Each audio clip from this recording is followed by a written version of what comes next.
Sure has been a hot minute since I've done anything here, huh? Well, let's change that.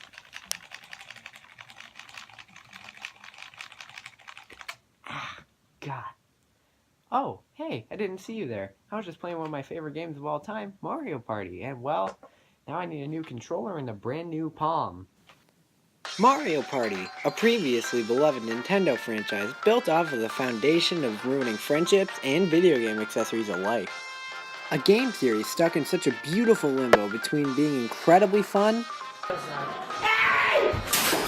and incredibly frustrating. I adore this franchise, or at least the earlier part of it. I love the mini-games, the boards are so imaginative and varied, the side modes are great fun, and the differences amongst all the different versions is bound to keep anyone busy, for at least a few hours. Yes, these games have a very fair share of frustration. This game sucks! As well as hand injuries. But at the end of the day, we're just talking about a board game starring an Italian plumber, so get over it. Although, a commonly asked question that's discussed and debated about amongst the entire Mario Party community is, which Mario Party really is the best? Well, today, I plan on giving you guys my response to that question. Now keep in mind, this is my opinion and my opinion alone. We don't need to agree and see eye to eye on a game in order to still respect each other. I respect your judgment, I hope you respect mine. Now without further ado, let's go! I can't really call Mario Party 10 a bad game. It's still tons of fun, and I can certainly find enjoyment within it. But the flaws are most powerful in this game when compared to the rest of the franchise for me. The game offers you 3 party modes, which I already take a good deal of issue with, considering what the modes consist of. I get that they wanted to appeal to everyone, which is fantastic, but the game lacks a strong sense of identity and focus as a result. In previous Mario parties, you would usually gravitate to the party mode to get a feel for the game's mechanics and designs. Even Mario Party 9, one of the most infamous games in this franchise, knew it wanted to be a new, innovative entry after 8 year-after-year releases of very similar games, and it held its identity throughout. But in 10, there's not even a title screen, much less a main party mode you could focus on for most of your playtime. Which to me, it seems kind of lazy they don't even have a title screen, considering they had art of the game already as well as the logo, or whatever. This game boots up and everyone just goes, well, where do we start? But enough of that. Let me summarize what these different parties have to offer, because if you introduce 2 additional main party modes, they're bound to have tons of thought, care, and innovation put into them, right? Nope! The Mario Party mode is just watered down Mario Party 9, but don't fret, it still contains a frustrating amount of luck, just like Mario Party 9, no thanks to everyone being in the car again! You know, wouldn't you think after the very, very poor reception of Mario Party 9's board design, you'd, I don't know, change it? Make it not so lucky, or just get rid of the car is my main point. Now yes, I've also heard reasons why the car is still integrated involving everyone paying attention to the game, and Now don't get me wrong, I hate it when playing Mario Party, or any game for that matter. Instead of paying attention and focusing on the games, the people you're playing with are just... And as a result, this can result in a lot of moments. But in the end, if they're doing that, they aren't going to win 8 out of 10 times. But in 9 and 10, it doesn't matter if you're paying attention to other people's decisions or strategize with what you can. Everyone's at an equal chance of winning, no matter what. Who cares you're winning minigames? They can all just go downhill right at the end if you lose a luck-based boss battle and you're not the captain. Or Bowser could take half your shit at the home stretch. How fucking dull is it when you win? How do you feel? Do you feel like you earned it? Does it feel good, honest, deserved, or justified? No. It feels like you're rewarded for doing nothing. That you won because you played the game and you were luckier than your opponents. Well, okay, that was just one mode. Let's see what else the game holds in store. Amiibo Party! You wanted a somehow less exciting Mario Party 9, right? Well, now you have a boring, lifeless, literal cardboard cutout of older Mario parties. Except now, instead of using your controller to press A and roll, you have to press your Amiibo to the gamepad? And not only exclusive to the rolling, no, it's also for stopping a roulette and doing board events. Not only are the boards cardboard, but it's also accompanied by a quiet, barely hearable remix of the board character's theme. Now you can use coins to buy things, but there still aren't items and there's still very little strategy integrated into the game. I guess the aesthetic was nailed pretty hard, but it's not even interesting to look at. God. Well, let's just move on to Bowser Party. This mode is really fun. You're given two different teams. Team Bowser, the solo player with the gamepad, or Team Mario, with up to 4 players using the TV and Wiimotes. Bowser's goal is to reach Team Mario and eliminate all their hearts in one of his devious minigames by making them lose HP continuously before they make it to the end. If Team Mario makes it to the end and successfully guesses who has the hidden power star at the end of the track, then Team Mario wins. If Bowser manages to eliminate them beforehand, then Bowser wins. This is the one party mode where I can tolerate and understand why they chose to have the car integrated into the game, because Team Mario should all be represented as a single entity when trying to escape from Bowser, and everyone's decisions should affect each other. So therefore, it makes sense to me why they still have the car intact. Bowser is given some advantages by being able to re-roll and pick minigames while in Furious mode, but I find Bowser Party to be the most fun I have with Mario Party 10 bar none. The normal minigames are fun when you actually get to play them, and Amiibo Party aside, the game's visuals and art style are beautiful and pleasant to look at. The charm and feel of a Mario game is definitely here when you look at it, and the game's soundtrack is pretty decent. The side modes are also pretty fun, and the returning party point system and achievements are also pretty nice. So Mario Party 10 is a mixed bag if you ask me. There are 2 pretty dull modes with occasional fun moments. There are fun side modes. Bowser Party is really fun, along with some pretty good minigames all around, and some nice visuals. I would still recommend this game if you're one of the few people who bought a Wii U during its lifespan. If this is what you value in a Mario Party game, that is. If not, well, keep watching the list and you might just find your match.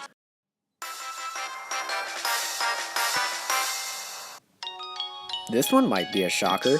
Mario Party 9 didn't immediately follow 10?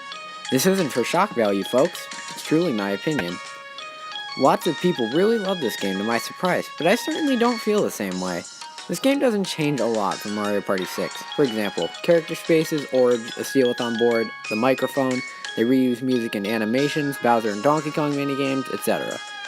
This may actually be the safest Mario Party when I think about it, but the things this game did introduce were either hit or miss for me.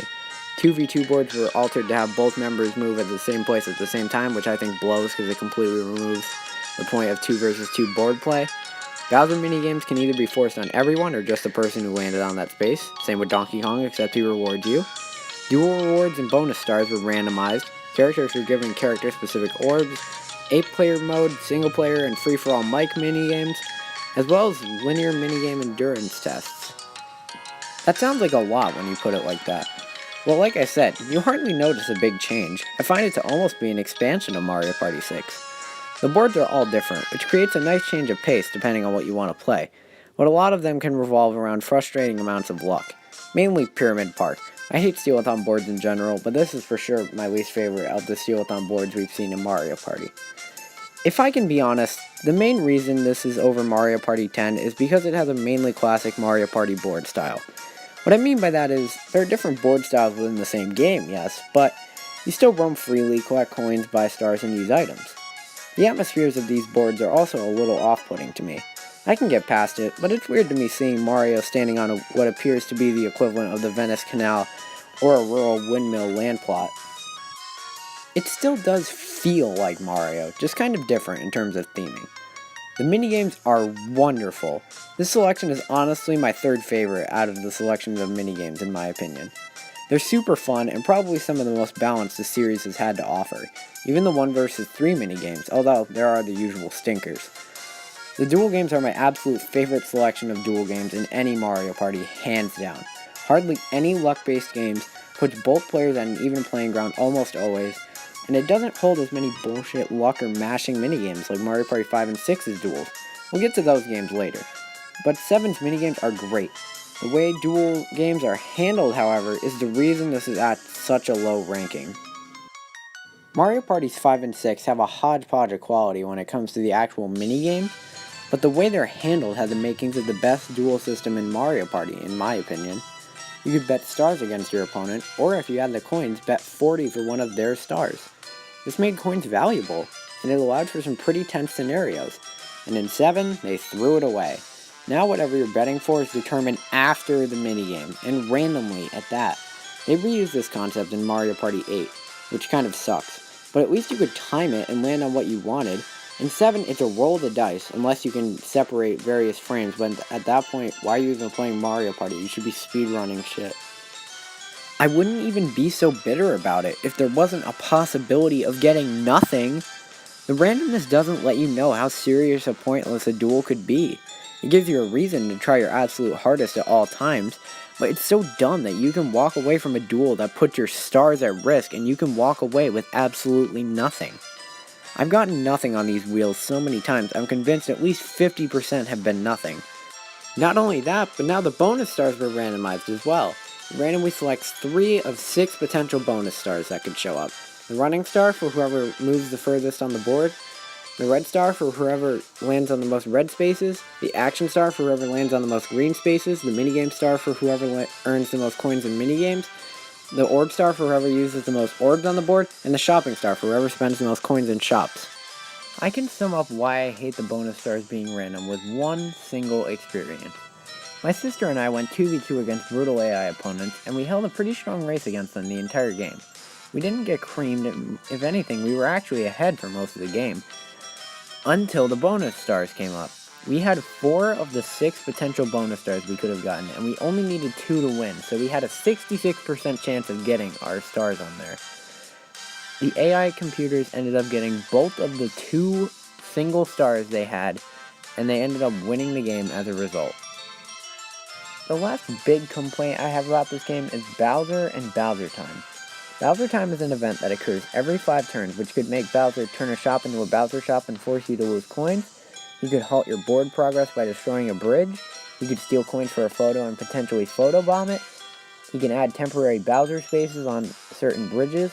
Or, in one map, he can steal a star from first place and put it into another star box, which is a stupid way of pretending to balance out the game. Not to mention, Mario Party 7 can be horrendously slow at times, and Bowser spaces also take a huge part in this. When you land on a Bowser space, you commonly will be forced to play either a single or multiplayer Bowser minigame.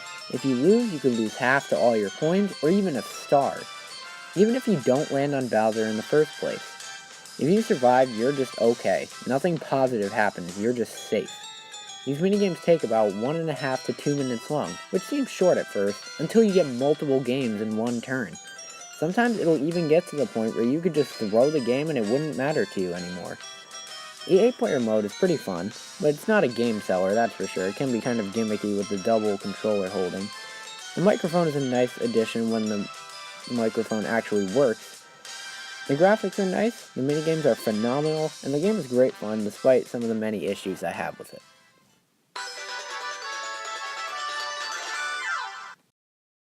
I remember seeing the trailers for this game back in 2011.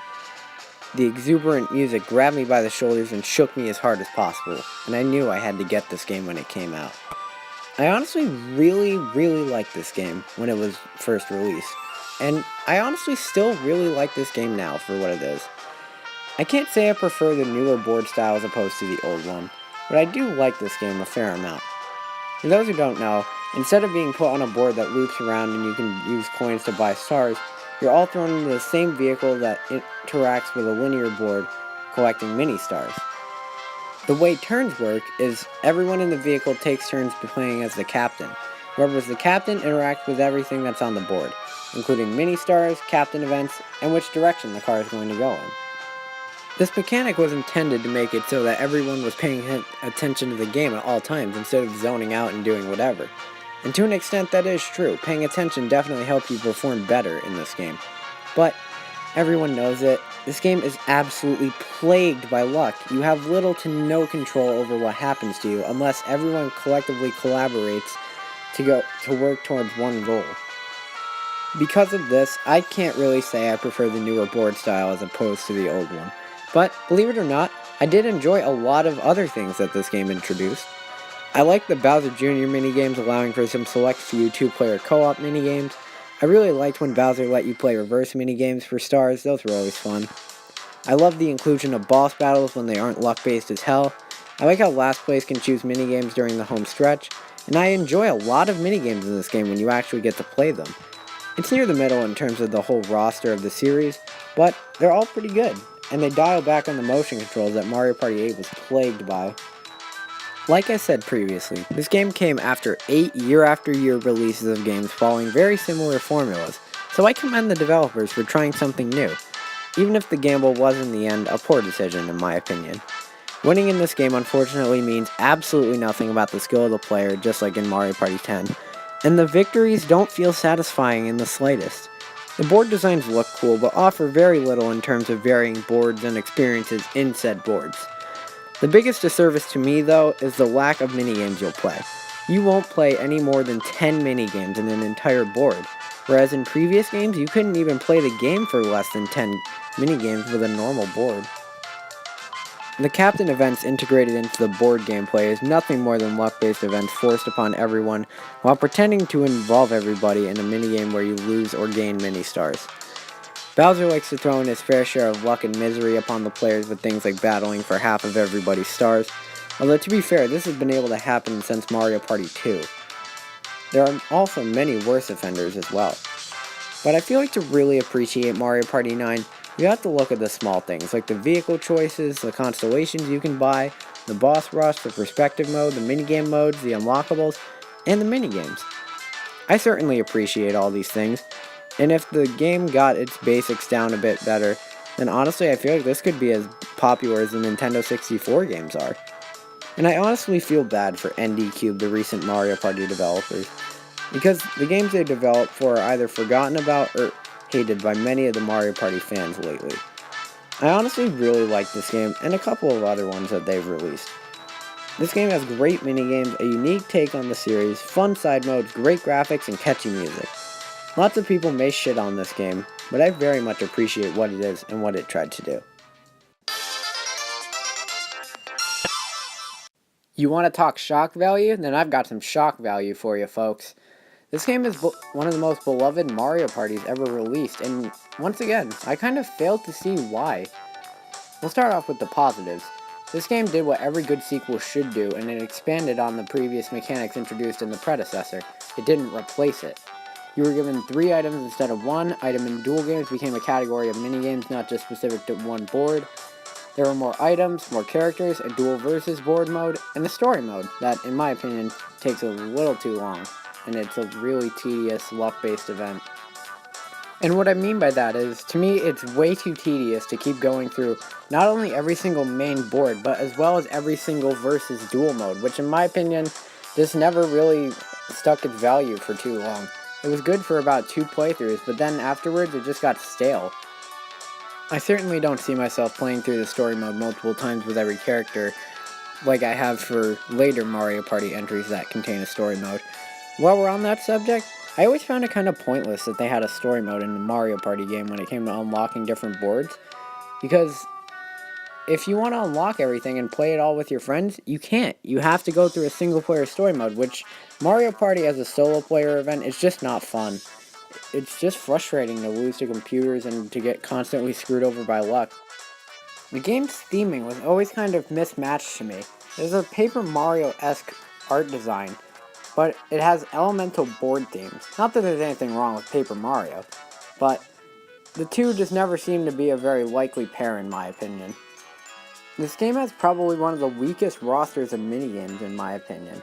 There are a couple gems in here, but a lot of the battle games just suck horribly, and most of the good minigames suffer from wonky or awkward controls. And I just don't feel like they've aged too well, although previous Mario Party games I feel have. It does have lots of creative ideas for minigames, it's just that, in my opinion, this is not the Mario Party game you want to play if you're looking for good minigames. The board designs are pretty good, but action time events suck. Whenever you summon a board event, you're given one chance to press A to utilize the event correctly. So what's so bad about it? The time window for some of these are way too goddamn small, the 2 worst offenders being Spiny Desert and Creepy Cavern. It becomes more of a reaction time test than anything, for these 2 boards specifically. Not to mention, plenty of the events just don't work well and don't respond well at all. That aside, the boards have great music, cool designs, and a natural and well-flowing game speed, especially with the movement kicked up this fast. The game isn't too different from Mario Party 2, which isn't necessarily a bad thing. We have yet to see it show up on the list. And Mario Party 3 was all about making things bigger, and in the board designs, I'd say it did that task very well. The minigames, like I said, are just okay.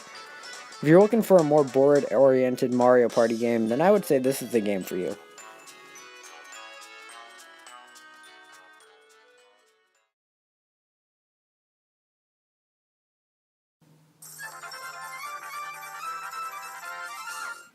Remember how I said what Mario Party 3 did well was that it did what a good sequel should do and it expanded on previous ideas instead of changing it? Well, we got quite the opposite in the form of Mario Party 5.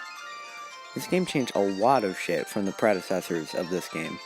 Instead of items, you now use capsules to, in a way, build the board and its environment. I really like that idea, and it's very good, but it's super chaotic and luck-based in execution. You only get capsules from select board events, or these capsule machines mainly. You can only throw them 10 spaces ahead of you, nowhere behind you. You use the capsules by paying coins, and capsules you throw that can negatively affect someone else can affect you just as badly. Item symbols poorly illustrate what they are, and item descriptions in themselves can be very imprecise. Thankfully, Mario Party 6 fixed these issues greatly, but the damage was done for this game, unfortunately. And this game can get pretty luck-based sometimes as a result, but not to the point where it's Mario Party 9 and 10 levels of luck. This game's minigames are very, very hit and miss. There are lots of really good and really bad minigames. The duel games are particularly bad, as so many of them involve button mashing or complete luck. But when it's a good minigame, it far exceeds good. This game offers really good side modes, like the Super Duel mode, Card Party, the minigame circuit, the minigame decathlon, and the story mode is nice, quick, and short, unlike Mario Party 3's. I really enjoy what this game did in terms of theming. I really enjoy the Paper Mario cameos that show up via the Star Spirits, and the vibrant color palette makes this game absolutely beautiful to look at, and in tandem with the Dream-based boards, makes this game super pretty to look at, Rainbow Dream being my personal favorite. This game also changed a lot in terms of you weren't on top of a platform over a picture of a board, you were now down in the board, which as a result, this can make the game flow a little slower than usual due to in-between animations for the board interactions, but in the end, it's a super nice addition, and I think this is where the Mario Party boards got really, really creative, despite being so many entries into the series. So in conclusion, Mario Party 5 has great, vibrant boards that just needed retooling in the terms of the item system. The minigames are hit and miss, and the side modes are great fun, and probably one of the strongest selection of side modes in any Mario Party game. So if this is what you like about Mario Parties, then this might be the game for you. And with that, let's go on to number 5.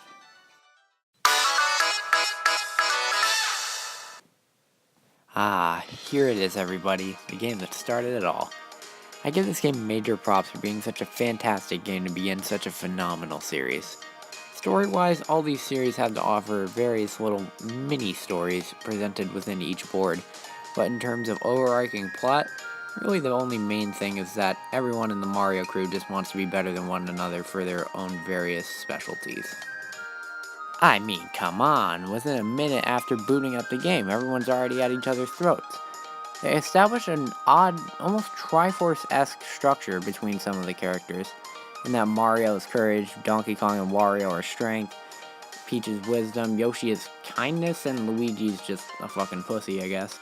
And then Toad tells everybody to go jump in a pipe and party to solve all their problems, which that was how it worked in real life. And then from that point on, it's between you and all your friends to determine who really is the best party animal, as you venture through all the character-based boards. The way to achieve victory in said boards is to obtain the most stars out of everybody. The way you do that is by earning 20 coins via space or minigame.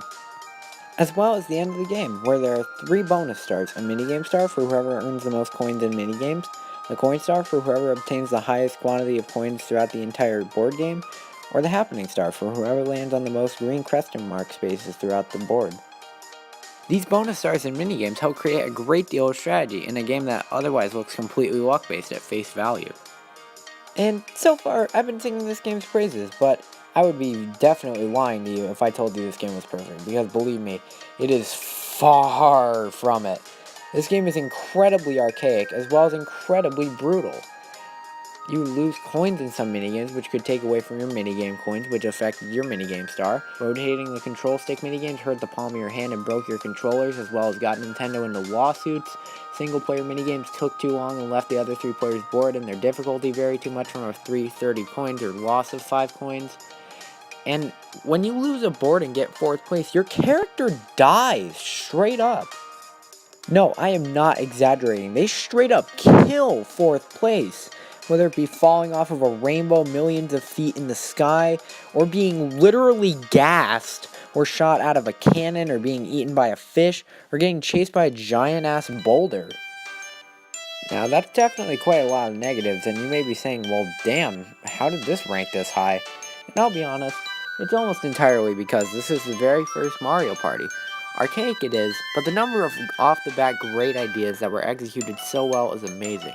From the different minigame styles, chance time, Boo, Bowser, Koopa would give coins after you loop around the board, a shop to use your coins in outside of the board game, minigame free play, as well as a single-player minigame mode. I would say the brutality of the game can make it fun to laugh at times, but this is definitely made in the era of games where they did not hesitate to kick your ass, and you'll definitely see by the amount of money you lose by the end of it. Thematically, I mean, come on, it's a Mario game. It looks beautiful for a Nintendo 64 game at the very least, and the music is phenomenal. I think this is probably my favorite soundtrack out of the entire series. You want examples? I got examples. Peach's Birthday Cake, Faster Than All, Mario's Rainbow Castle, Donkey Kong's Jungle Adventure, Yoshi's Island, Choose a Minigame, and so many more tracks are so memorable, and they stay in your head for hours, I swear. And the minigames, I haven't even started talking about the minigames yet. This game is home to probably some of the worst Mario Party minigames ever created, but this is the first in the series, and they were experimenting quite heavily with this game. However, the good minigames, God, where do I even start? They're nothing short of classic. For example, Crazy Cutter, Facelift, Balloon Burst, Skateboard Scamper, Platform Peril, Mushroom Mix-Up, Bumper Balls, Tipsy Turny, Bombs Away, Shy Guy Says, Hot Rope Jump, Bowl Over, Bobsled Run, Desert Dash, Bombsketball, and the list goes on. This game may be too brutal and old for some people to appreciate, but in 1999 this game was absolutely revolutionary, and this game is still so much fun for me today that I cannot call it a bad game in any sense. It is nothing short of classic if you ask me.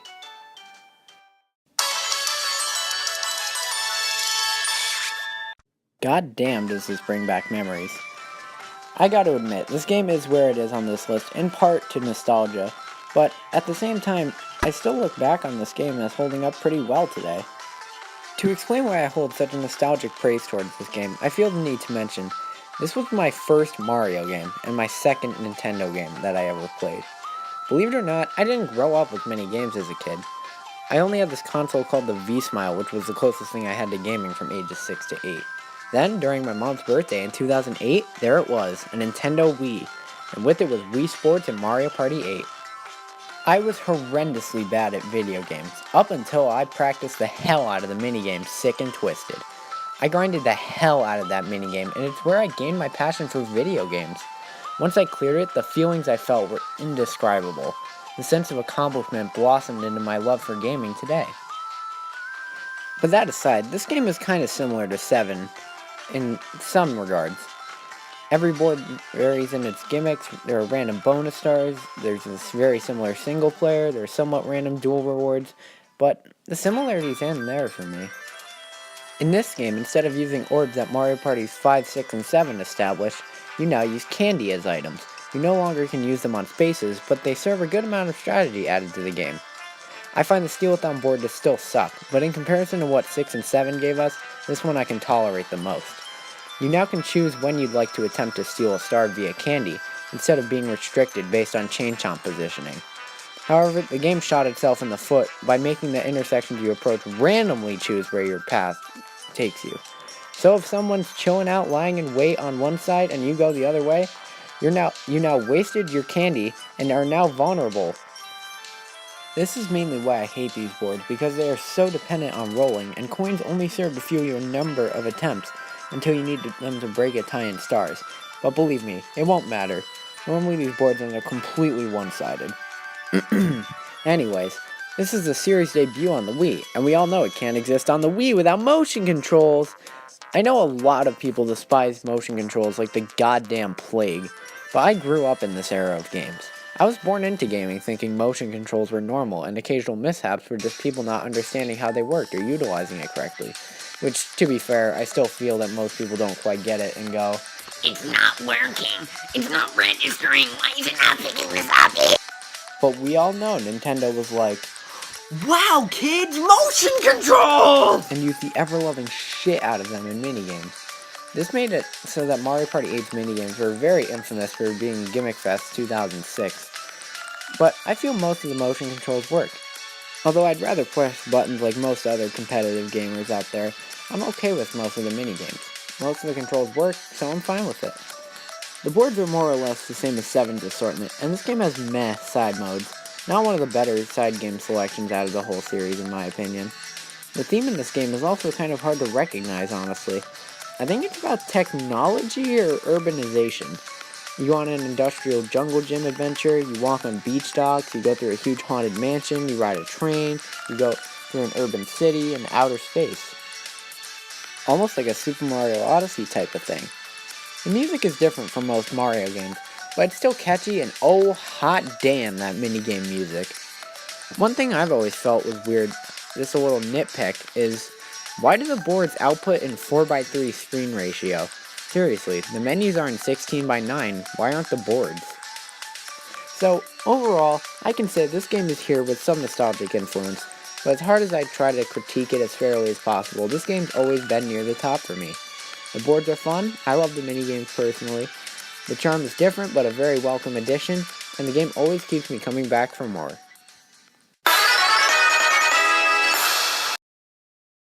This is without doubt the most popular Mario Party. It's been released a total of 3 times, fans constantly praise its minigames, and this game is held with a lot of nostalgia as what some fans may call the first real Mario Party. And I'll admit, I do have a fair share of nostalgia for this game myself. I got it for the Wii Virtual Console when I was 11, and I got an original copy of it in Mario Party 1 and 3 last Christmas. So looking beyond all that, what's my stance on this game? This is an incredibly solid Mario Party. It took what made the original good, tore out the bad, and replaced it with a fresh new coat of paint like every good sequel should when the first game needs fixing. You now could carry an item by purchasing or winning it in an item game. There were now duel and battle minigames, a bank, and your characters wore costumes depending on what board you chose. And you had little side stories for each board. Yes, the original did have little side stories alongside the gameplay, but they didn't really affect the game, aside from how 4th place died or how the winner won. But in 2, there's still just as much an add-on to the party, but your costume gives you a reason to be there, and it's a super nice touch that the developers put in extra work to make models like Pirate Mario and Archaeologist Donkey Kong. The boards in this game are incredibly solid. None of them really over-rely on gimmicks, and they all have great atmosphere, and each board was assigned a unique item minigame and duel. The theme is simple. After Mario Party 1's character boards in this game introduces adventure-based boards, like a beach with treasure to plunder, a Wild West, outer space, ancient ruins, a graveyard, and a carnival straight from hell. The boards are simple, but each brings something new to the table. The soundtrack is kind of generic to me. There are a couple tracks I enjoy, but the music in this game does not compare to what the first game brought to the table.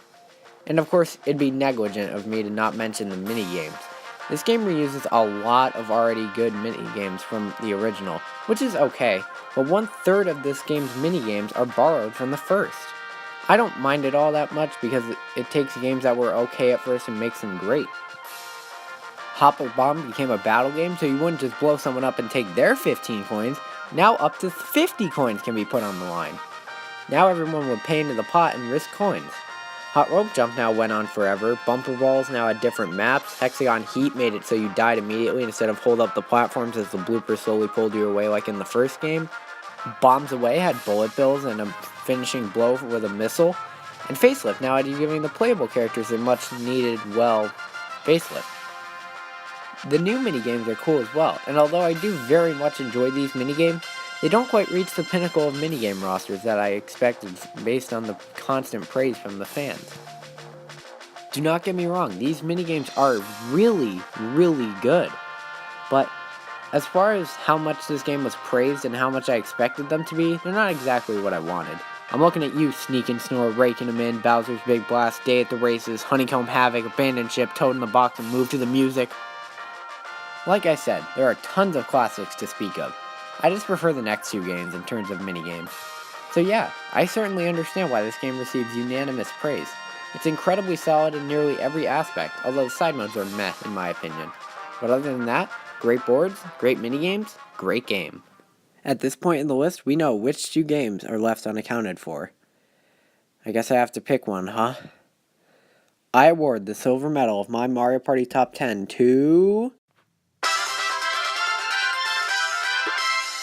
Mario Party 6. If you ask me, this is probably the best all-around Mario Party. Although, I personally have more fun with my number one choice, obviously. This game adapted Mario Party 5's item system and made it the best item system brought into the Mario Party series in my opinion. You can now put character spaces and character traps, which remedies the biggest issue of Mario Party 5's items. It didn't matter if you don't know what somebody laid down. You'll know it's not good, at least for you. And the traps add some great routing strategies. Someone's heading straight for the star, throw a thwomp down and make them go around. All you need to know is who laid it down, which the game illustrates very clearly. That, and you also won't get injured by your own orbs like you did in Mario Party 5. Not to mention, you don't get items randomly anymore. You can find orbs along your path, but now orbs are free to use and you can now purchase them in shops. Because of these changes, strategy becomes so much more prevalent in Mario Party 6 than it ever was in Mario Party 5. The bonus stars are also the best they've ever been in my opinion, because now the bonus stars are minigame, orb, and happening consistently, which is the most balanced in my opinion. In 1 through 5, if you won the minigame star, you'd likely win the coin star as well, because you earned coins from the minigames, which kind of rigged it because they both go hand in hand most of the time. But now, you have 1 star for minigames, 1 for implementing strategic use of orbs, and 1 for being lucky. The GameCube microphone was a neat addition, and it was good for some laps when there were technical issues. The solo mode is short and fantastic for earning stars and unlocking new minigames. The Star Bank was also a neat addition for unlockables, and it was neat how you could unlock every board without needing to complete a single-player campaign. The boards in this game are fantastic, sans one of them. All their gimmicks are greatly complemented by the item system, and they introduce fresh and new ideas without drastically changing the formula like later entries. The day and night cycle's a great and not forced addition to the game, which added even further variation within the very same board. And the game always showed you what changed via a short animation that lets you skip it if you already know what's going on. Not to mention, this game's art direction is stellar. This captures the essence of Mario so well, and I think it's the best of the series, with some contention with 9 and 10 in terms of art style. Its soundtrack is okay. There are some great songs and there are a couple boring ones. Nothing to write home about, just good overall. The minigames are great, although my stance on dual games is better than in Mario Party 5. It's still the weakest thing in this game for me. There are some definitely good and great dual games, but it still features a lazy rehash of Mario Party 5's worst minigame and somehow makes it even worse. It also has this abomination. Other than that, the minigames in this game are super solid and probably one of, if not the most balanced of the entire series for me. The game also features some great minigame side modes. Although I never really play the rare minigames too much, they offer great add-ons to an already incredible Mario Party. So yeah, Mario Party 6 is probably the best and most well-rounded Mario Party in my opinion. But I personally prefer my number one choice, which you all already know, but I'll pretend to add suspense by saying that that game is...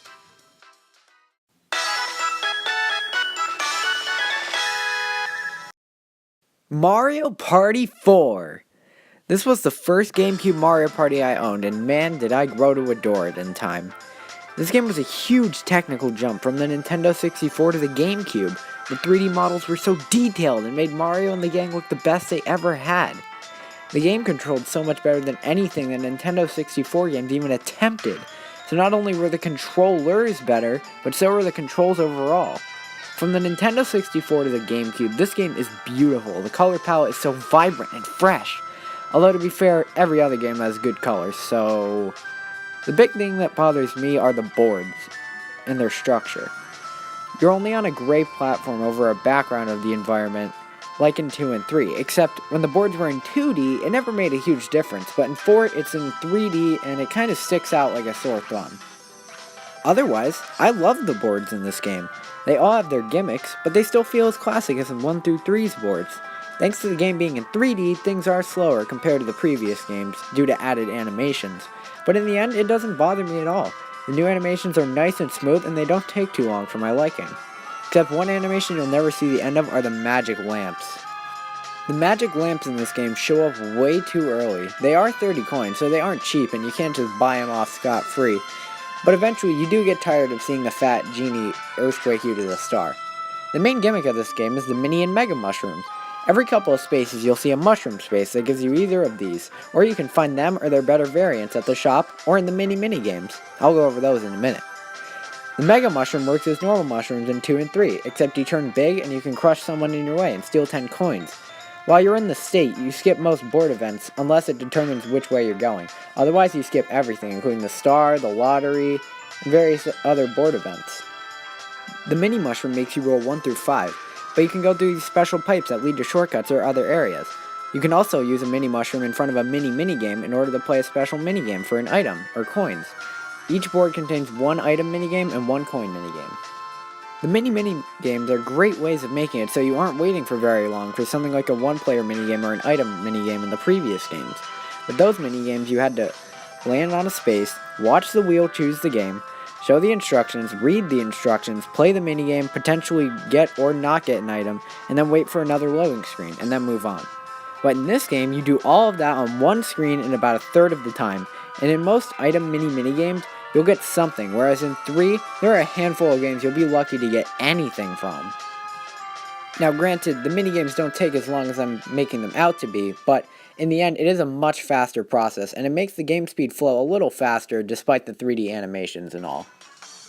Honestly, half the time you won't even consciously think about the mushrooms and how neat they are as an addition to the game. And that's what makes this game so much fun for me. The changes are there, but to the point where it doesn't feel like the game's forcing you to use a new mechanic that isn't fun. It feels like a classic Mario Party slapped on with a new generation of console.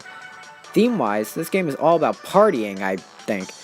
You go to amusement parks, you go on a jungle safari, you go to the beach, you go to a Halloween party, you go gambling, and you also go to Bowser's Hellhole, whatever.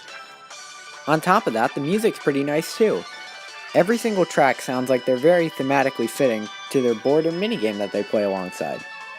Every board has such a different tone and energy, but it still all feels like part of the same game, and that's probably most of the genius that I love about Mario Party 4. And of course, the minigames. I love the minigames in this game so much, it is unreal. Of course, there are still bad ones, of course, but I prefer this list over any other, and I have got tons of examples. Trace Race, Mr. Blizzard's Brigade, Chain Chomp Fever, Tree Stomp, Dungeon Duos, Team Treasure Trek, Cliffhangers, Reverse Bomb, Order Up, Bookstorm, Paratrooper Plunge, Stamp Out, Photo Finish, Hopper Pop, Bomb Breakers, Mario Medley, The Great Deflate, Toad's Quick Draw, Parasailing. Need I say more? I love the fact that there are about 4 luck-based minigames which all involve Bowser in some way, shape, or form, and that is it. I love the number of straight-up action and skill minigames that there are, and how few of them involve any influence of luck whatsoever. The main problem is how few minigames there actually are in total. There are only about 50 minigames, and that's including the rare Bowser minigames and the single-player minigames, although quality certainly means more to me than quantity though. I would just much rather the smaller number of really good minigames as opposed to an oversaturated poor minigame list. But if they got like 10 more super good minigames in there, I would faint. I also do have this issue in Mario Parties 1 through 3 as well. I know 3 has like 70 something minigames, but I somehow end up replaying tons of minigames, and like I said, I really don't like a lot of those minigames in Mario Party 3. There are also lots of smaller things this game did that I adore. I love the lottery, which allowed you to win 100 coins, rarely, I might add, or 30 coins, or a super mini or super mega mushroom. You also could collect the lottery ticket, which could get you a free star during the last 5 turn draw if you're really, really lucky. I've only seen it a total of 4 times after about 50 collected hours of playing this game over time. I also really like the side modes a lot. The 2 extra boards are meh, but the extra minigames are super fun. Challenge Book Squirm was an incredible idea. Take the fan favorite minigame, make it go on forever, and keep track of how many pages you get past. What a great idea. I also really like the Beach Volley Folly minigame, and how you could be Toad, Boo, Shy Guy, Koopa, Bowser, and Koopa Kid. I spent way too long trying to unlock Bowser and Koopa Kid, because I didn't get how blocking worked and I only had a CPU on my team, so I spent hours playing match after match after match, until I ultimately got them. I also love the 2 vs 2 board play this game introduced. My sisters and I played these GameCube Mario parties so much thanks to the ability to cooperate with a teammate, and it's provided tons of fun for me over the years. The story mode is miles better than Mario Party 3's story mode, in my opinion. It doesn't take nearly as long, the presents you get are a neat addition to the game, and the final minigames are 66% good, 2 of the 6 suck. But it's just a simple objective and story. The story is literally, it's your character's birthday, get presents, and have fun. And believe me, I certainly did, and I certainly will. If I ever need a Mario Party to play, this game's always there for me, and I always keep it close to my GameCube for a party that I'm likely to never forget. Well, there you have it, my top 10 Mario Party games. Hopefully I didn't offend anybody by having an opinion. I must mention, this was by no means easy to consider, and every single one of these games offers something fun for me in the long run, and I hope the series picks itself up sometime soon. But until then, I'll continue to have tons of fun with this incredible series, and the wonderful times it's brought me.